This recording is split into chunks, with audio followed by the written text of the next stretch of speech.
Hi friends, today we will talk about how to add set exception of sound on the application of Brave. Here we go to Brave app. In this page we go down to click in these three dots. Here in this list we click on settings. Then in this page you will enter to this window of settings.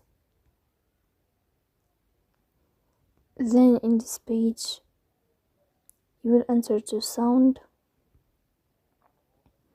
Here you will find add set exception, and then you can add your set exception of sound on the application of Brave. So please don't forget to support us by like and subscribe. See you next time in another video, and thank you for your watching.